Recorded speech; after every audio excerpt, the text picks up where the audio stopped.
তো ওখানেও কন্টিনিউয়াস 17 দিন অ্যাডমিটেড ছিল। 17 দিনে আপু আমার 14 লাখ টাকা খরচ হয়ে গেছিলো, যে এত বড় বড় টেস্ট তারা দিয়েছিল এবং এত হিউজ এক্সপেন্সিভ মেডিসিন ওখানে দিয়েছিল। কন্টিনিউয়াস 17 দিন ওর ওখান থেকে পানি আসতেই ছিল ওই পাইপের মধ্যে। ফুসফুসে হ্যাঁ, পাইপ, ফুসফুসে এটা পাইপ কিভাবে সেট করে? পিছন থেকে আর কি ছিদ্র করে। তো ওইটা নিয়ে মেরুদণ্ডের মধ্যে? হ্যাঁ, তারপরে মানে বেশ ওই সময় না বেশ অসুস্থ হয়ে পড়ছিল।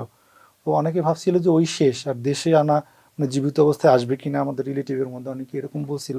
বড় আকারে ডিমোটিভেট করছিল যে দেশে নিয়ে আসো এখন, এত টাকা। কারণ আমি রোজ দেখতাম ব্যাংকে গিয়ে 2 লাখ 2.5 লাখ 3 লাখ করে টাকা পাঠাচ্ছি প্রতি মানে 2 দিন 3 দিন পর পরই, মানে হচ্ছেই না, যত টাকা পাঠাই ওখানে অত লাগতেছে। তখন তো আপনি তো দেশেই ছিলেন, হ্যাঁ, ভাইয়ের দেশে সাথে ছিলাম, পাঠান। হ্যাঁ ওর ভাইয়ের সাথে পাঠাইছিলাম আমি 5-5.5 লাখ টাকা দিয়ে পাঠাইছিলাম।